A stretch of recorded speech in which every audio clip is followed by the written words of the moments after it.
কেন্দ্রীয় নেতারা, জেলা পর্যায়ের একজন নেতার ২,০০০ কোটি টাকা শেখ হাসিনার আমলেই প্রকাশিত হয়েছে।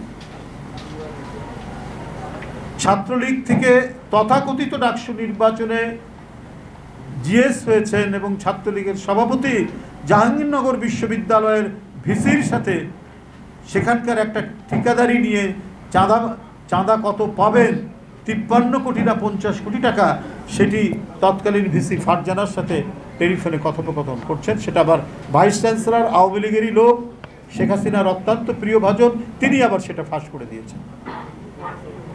এই রাজত্বের মধ্যেই পিওনের ৪০০ কোটি। হ্যাঁ, আপনি চিন্তা করতে পারেন। শেখ হাসিনা গর্ব করে বলেন যে তার যে ঘনিষ্ঠ পিয়ন সে হেলিকপ্টার ছাড়া বাড়িতে যায় না। এটা দুঃখ করে আফসোস করে না, এই কথাটা বলে তিনি ভিতরে ভিতরে গর্ব করছেন। ৪০০ কোটি টাকা তার সেটা প্রধানমন্ত্রী নিজে বলছেন। শেখ হাসিনার ঘনিষ্ঠ এস আলম তার বাড়ির একজন কাজের লোকের নামে তার লুট করে নেওয়া একটি ব্যাংক থেকে, সেটাও বোধহয় ২-৩ হাজার কোটি টাকার নিচে না, তাকে ঋণ দিয়ে দেওয়া হয়েছে তার নামে। শেখ হাসিনা দেশটাকে কি করেছিলেন? দেশটাকে করেছিলেন লুট করার, একেবারে ঝেঁটিয়ে জনগণের টাকা নিজের কাছে পুঞ্জীভূত করে রাখার তিনি কাজ করে গেছেন। টাকা অধিকাংশই পাচার হয়েছে, কিছু টাকা হয়তো এখনও রয়ে গেছে ঘাপটি মেরে।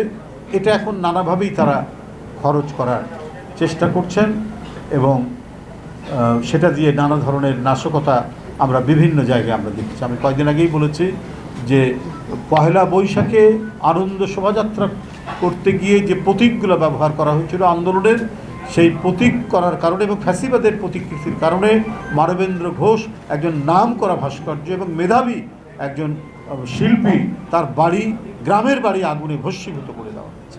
আমরা গেছিলাম কয়েকদিন আগে সেটা দেখতে।